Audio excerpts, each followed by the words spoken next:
Good morning and welcome to another video. This is the word of the Lord for Esther chapter 3. Thank you for joining me. Don't forget to go ahead and thumbs the video up. Thank you, and we'll get to the word of the Lord. Sometime later, King Xerxes prompted Haman, son of Hammedatha, the Agagite, over all the other nobles, making him the most powerful official in the empire. All the king's officials would bow down before Haman to show him respect whenever he passed by. So the king had commanded, but Mordecai refused to bow down or show him respect. Then the palace officials at the king's gate asked Mordecai, "Why are you disobeying the king's command?" They spoke to him day after day, but still he refused to comply with the orders. So they spoke to Haman about this to see if he would tolerate Mordecai's conduct, since Mordecai told them he was a Jew. When saw that Mordecai would not bow down to show him respect, he was filled with rage. He had learned of Mordecai's nationality, so he decided it was not enough to lay Mordecai's hands on to it was not enough to lay hands on Mordecai alone. Instead, he looked for a way to destroy all the Jews throughout the entire empire of Xerxes.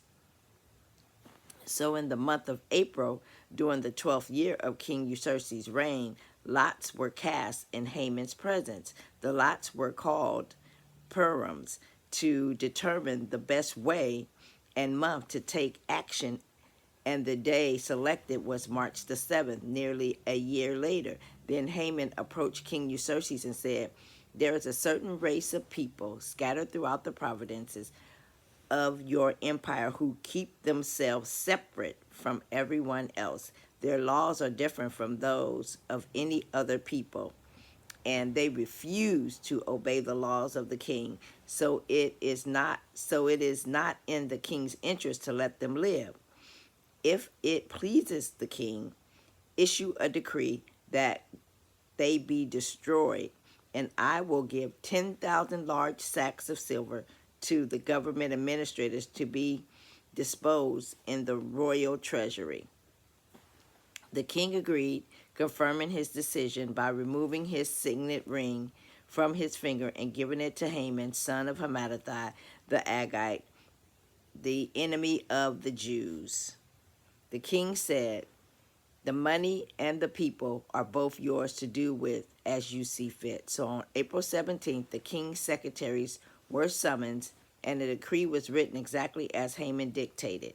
It was sent to the king's highest officials and governors of the respective provinces and the nobles of each province in their own script and language. The decree was written in the name of King Xerxes and sealed with the king's signet ring. Dispatches were sent by swift messengers into all the province of the empire, giving the order that all Jews, young and old, including women and children, must be killed, slaughtered, and annihilated on a single day. This was scheduled to happen on March the 7th of the next year.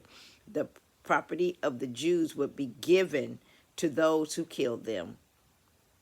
A copy of this decree was to be issued as law in every province and proclaimed to all people so that they would be ready to do their duty on the appointed day. At the king's command, the decree went out by swift messengers, and it was also proclaimed in the fortress of Susa.